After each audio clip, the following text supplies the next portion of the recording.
کہ سائرس ایرانی ذوالقرنین تھا، اور پھر اس پر بھی اٹھائے جانے والے اعتراضات سائرس ایرانی کو ذوالقرنین تسلیم کرنے یا یہ نظریہ دینے والوں کو لاجواب کر دیتے ہیں۔ یوں آج تک یہ سوال ہی بنا رہا۔ آپ خود غور کریں، اگر یہ علماء، مفتیان، حضرت، شیوخ، علامہ وغیرہ کہلوانے والے یہ سب کے سب لوگ سچے ہوتے، یہ اللہ کے نمائندے ہوتے، تو اس معاملے میں یہ سب کے سب کیسے جھوٹے ثابت ہو گئے؟ جس کو انہوں نے ذوالقرنین ثابت کرنے کی ساڑ توڑ کوشش کی، اسی میں ناکام و نامراد ثابت ہوئے، جھوٹے، بے بنیاد اور غلط ثابت ہوئے۔ تو سوال یہ پیدا ہوتا ہے کہ یہ لوگ اللہ کے نمائندے کیسے ہو سکتے ہیں؟ جب یہ لوگ اللہ کے نمائندے ہیں ہی نہیں تو پھر یہ سوال ان لوگوں سے تو تھا ہی نہیں، کیونکہ یہ سوال تو اللہ سے ہے۔ اللہ کے علاوہ کوئی انسان کی رہنمائی نہیں کر سکتا۔ اس لیے جب یہ سوال ان لوگوں سے تھا ہی نہیں تو پھر یہ لوگ اس سوال کا جواب بھی کیسے دے سکتے تھے؟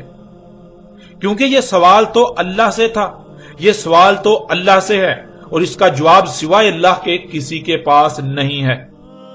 اس لیے سوال کے جواب کا اصل حقدار اللہ ہے۔ اگر اللہ کے علاوہ کوئی بھی اس کا جواب دینے کا دعوے دار بنتا ہے تو لا محالہ وہ مشرک اعظم تو ہو سکتا ہے، اپنی خواہشات کی اتباع کرنے والا اپنی خواہشات کو الہ بنائے ہوئے تو ہو سکتا ہے، مگر اللہ کا غلام ہرگز نہیں ہو سکتا، وہ اللہ کا نمائندہ ہرگز نہیں ہو سکتا، وہ مومن ہرگز نہیں ہو سکتا۔ وَيَسْأَلُونَكَ عَنِ ذِي الْقَرْنَيْنِ قُلْ سَأَتْلُو عَلَيْكُمْ مِنْهُ الذِّكْرَ۔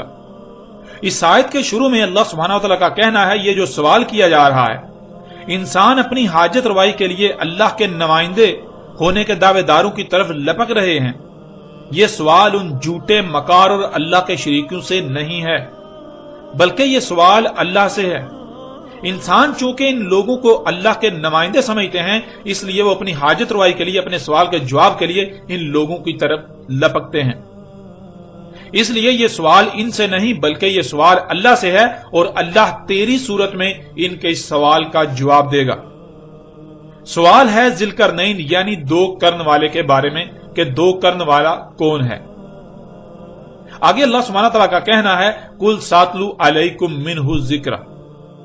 انہیں جواب دو، کہو انہیں ابھی تلاوہ کر رہا ہوں تم پر اس سے یاد دہانی، یعنی جو تمہیں بلا دیا گیا۔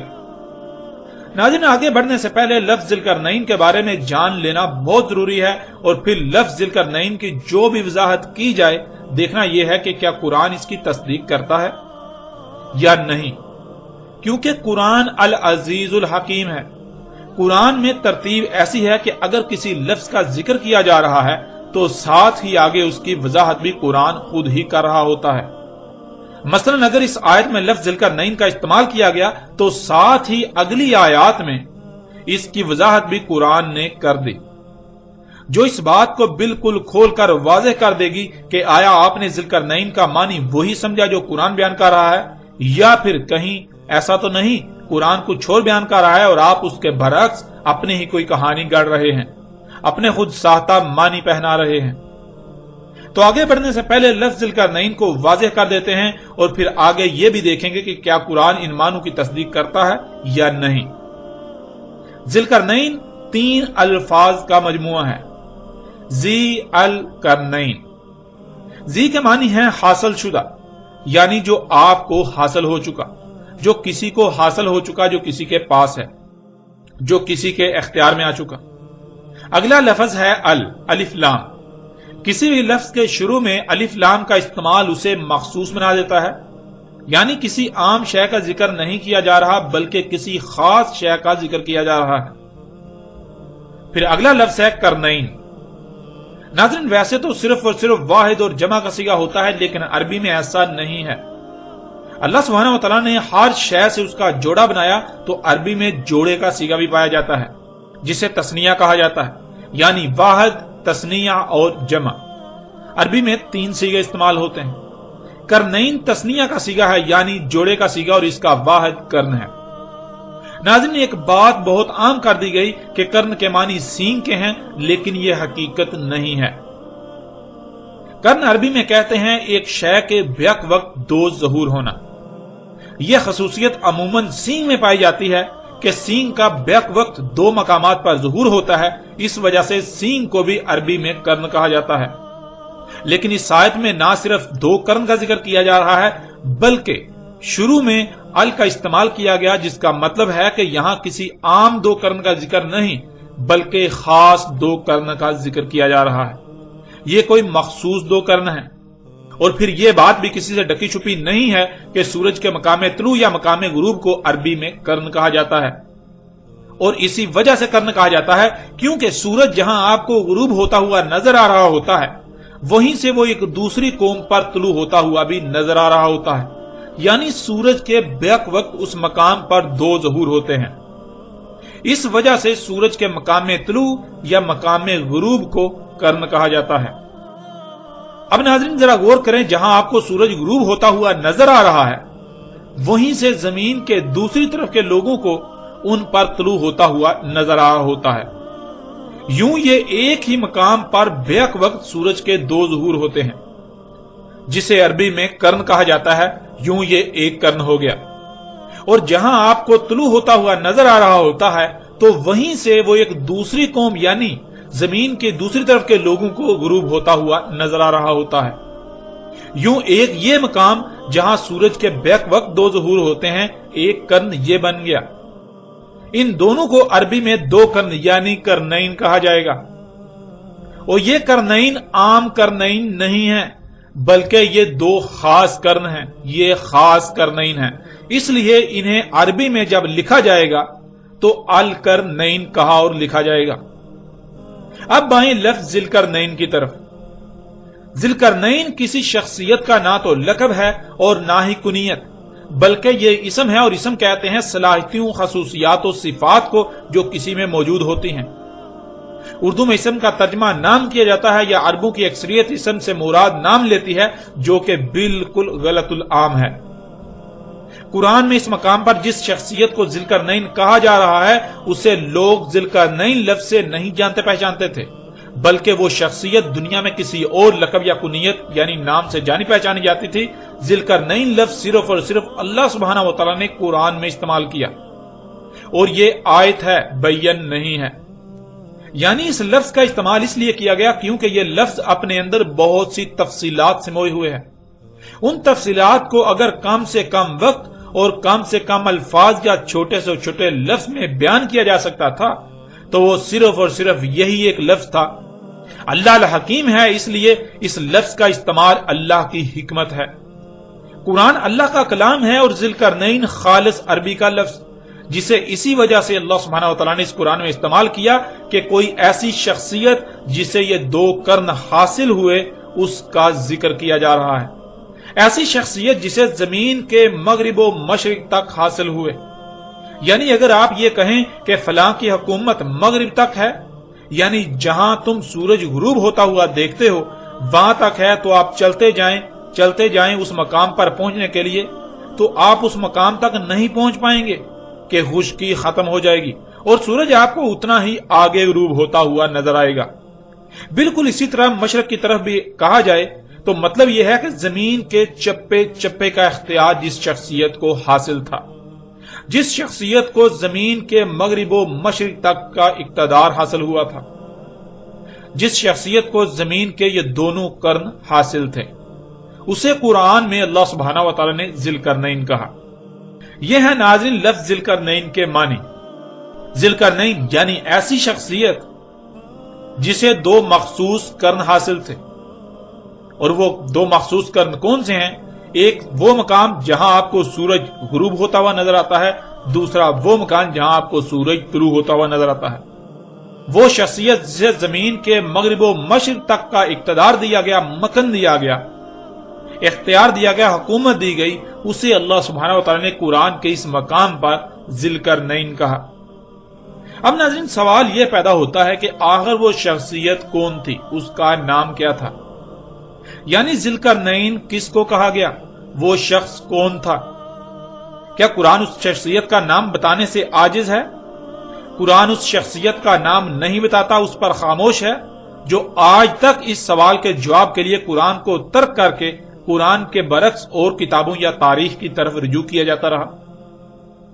اور آپ یہ بات جان کر چونک جائیں گے کہ کیسے قرآن اس شخصیت کا نام بتاتا ہے۔ آپ پیچھے یہ بات جان چکے کہ قرآن میں کوئی ایک بھی شے ایسی نہیں کہ جسے صرف ایک ہی پہلو سے بیان کر کے چھوڑ دیا گیا، بلکہ نہ صرف قرآن میں ہر موضوع پر بات کی گئی، بلکہ جس موضوع پر بھی بات کی گئی تو اس پر قرآن میں مختلف مقامات پر بات کی گئی، ایک سے زائد مقامات پر اس پر ہر پہلو سے بات کی گئی۔ ایک مقام پر اس کا کسی ایک پہلو سے ذکر کیا گیا تو دوسرے مقام پر کسی دوسرے پہلو سے اس پر بات کی گئی، اسی طرح باقی مقامات پر بھی مختلف پہلو سے اس طرح بیان کی گئی، یہاں تک کہ ہر پہلو سے اس بات کو، اس شے کو سامنے نہیں لے آیا گیا۔ ناظرین، بالکل اسی طرح اس مقام پر قرآن میں ایک شخصیت کا ذکر کیا جا رہا ہے تو اس مقام پر اس کا ایک پہلو سے ذکر کیا جا رہا ہے۔ اسی شخصیت کا قرآن میں کسی دوسرے مقام پر دوسرے پہلو سے ذکر کیا گیا، کسی تیسرے مقام پر تیسرے پہلو سے، اور اس وقت تک مختلف مقامات پر مختلف پہلو سے بات کی گئی جب تک یہ بات واضح نہیں ہو گئی کہ وہ شخصیت کون ہے، جب تک کہ ہر لحاظ سے واضح نہیں کر دیا گیا وہ شخصیت کون ہے، تب تک ہر پہلو سے قرآن میں مختلف مقامات پر اس کے بارے میں بات کی گئی۔ اور جب یہ بات آپ پر واضح ہو جائے گی کہ وہ شخصیت کون ہے تو آپ پر یہ بات بھی بالکل واضح ہو جائے گی کہ سوال اس وقت بنی اسرائیل کی طرف سے ہی تھا، لیکن انہوں نے اس وقت جب سوال کیا تو لفظ ذوالقرنین کا استعمال نہیں کیا تھا، بلکہ انہوں نے اس شخصیت کا وہی نام استعمال کیا جس نام سے وہ شخصیت جانی پہچانی جاتی تھی، مگر قرآن میں اللہ سبحانہ و تعالیٰ نے اس کے لیے لفظ ذوالقرنین کا استعمال کیا، اور اس بات کی وضاحت بھی اسی آیت میں موجود ہے۔ قُلْ سَأَتْلُو عَلَيْكُمْ مِنْهُ ذِکْرًا۔ ناظرین، ذکر کہتے ہیں جسے بھول چکے اسے یاد کرنے کو، اور بھولا اسے جاتا ہے جو پہلے یاد ہو یا یاد کروا دیا گیا ہو۔ اس آیت میں آپ بالکل واضح الفاظ میں دیکھ سکتے ہیں کہ اللہ کہہ رہا ہے انہیں کہو ابھی تلاوہ کر رہا ہوں، یعنی پوری ترتیب کے ساتھ کھول کھول کر تم پر واضح کر رہا ہوں اس سے جو تمہیں یاد تو کروا دیا گیا تھا مگر تم بھول چکے، جو تمہیں یاد تو تھا مگر تم بھول چکے۔ یعنی جب یہ قرآن اتارا گیا تب ہر کسی کو علم تھا کہ ذوالقرنین کس شخصیت کو کہا جا رہا ہے۔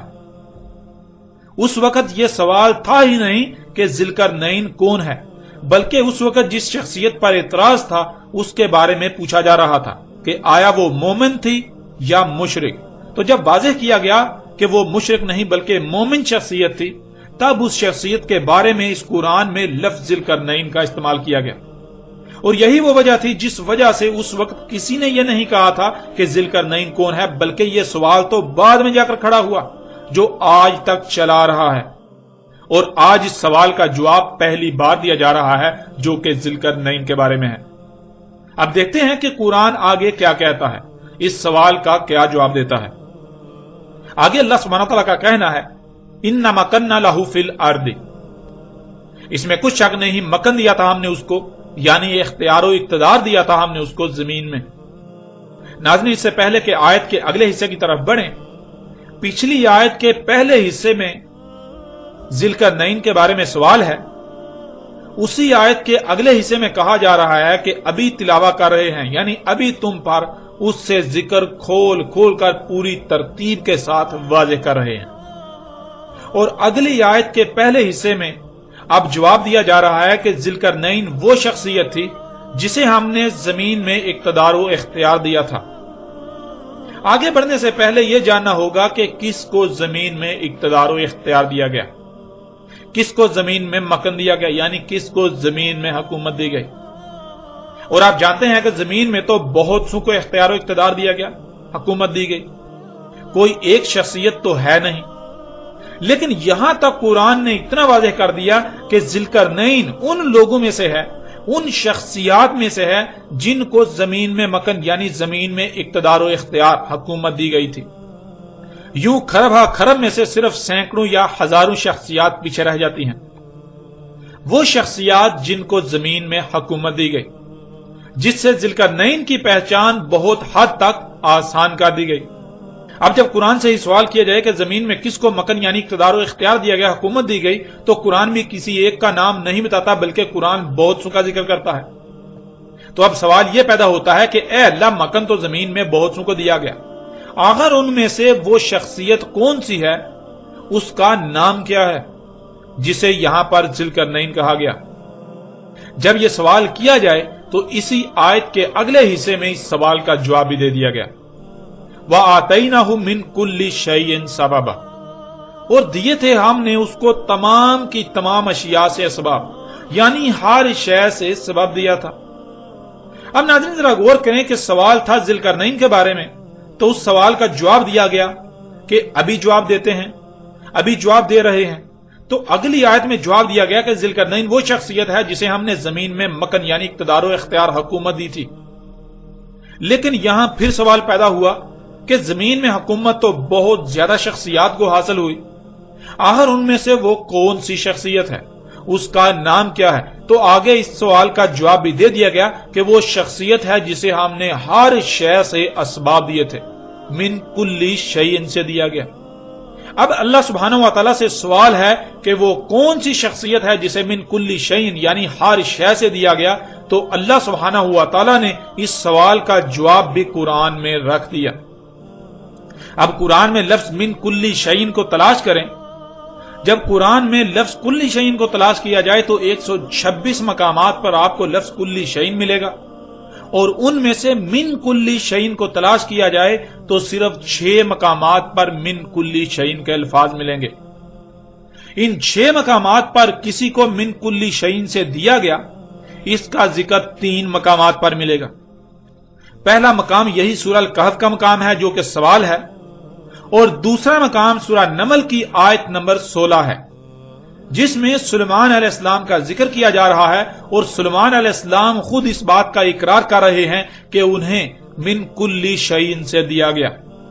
پھر تیسرا مقام سورہ نمل ہی کی آیت نمبر 23 ہے، جس میں ایک عورت کے بارے میں کہا گیا جسے ملکہ سبا کے نام سے جانا جاتا ہے، اسے من کلی شیء سے دیا گیا۔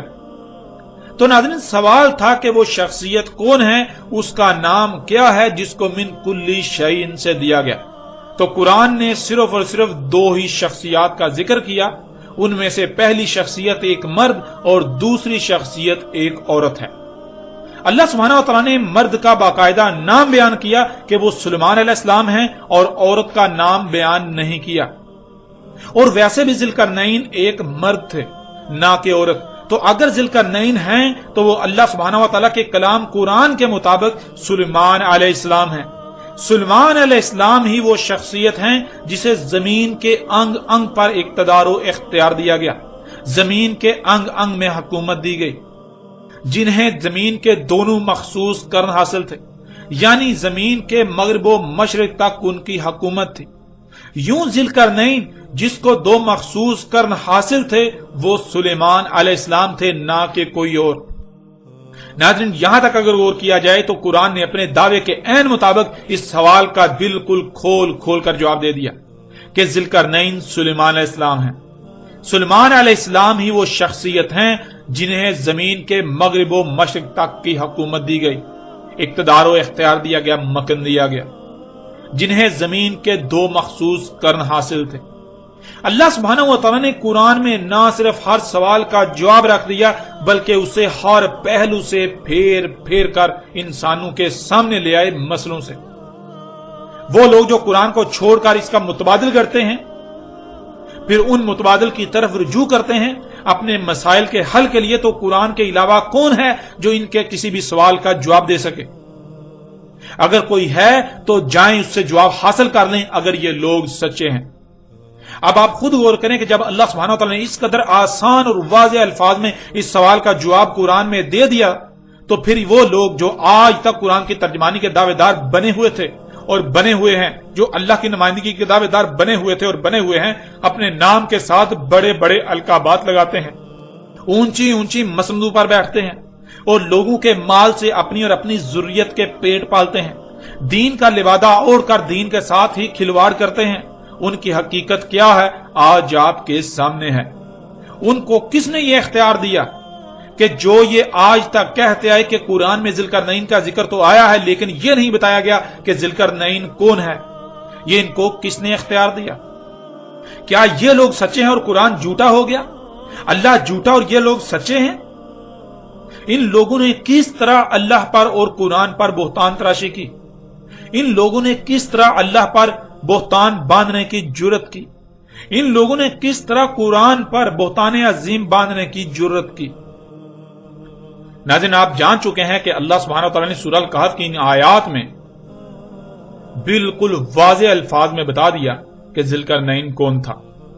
وَيَسْأَلُونَكَ عَنْ ذِلْقَرْنَيْنِ، سوال کیا جا رہا ہے ذوالقرنین کے بارے میں، اور آگے کیا کہا جا رہا ہے؟ قُلْ سَأَتْلُو عَلَيْكُم مِّنْهُ ذِکْرًا، آگے کہا جا رہا ہے کہ ان کو کہو ابھی تم پر تلاوت کر رہے ہیں، کھول کھول کر واضح کر رہے ہیں اس سے ذکر، اس سے یاد دہانی، یعنی کہ ذوالقرنین کون ہے ابھی بتا رہے ہیں۔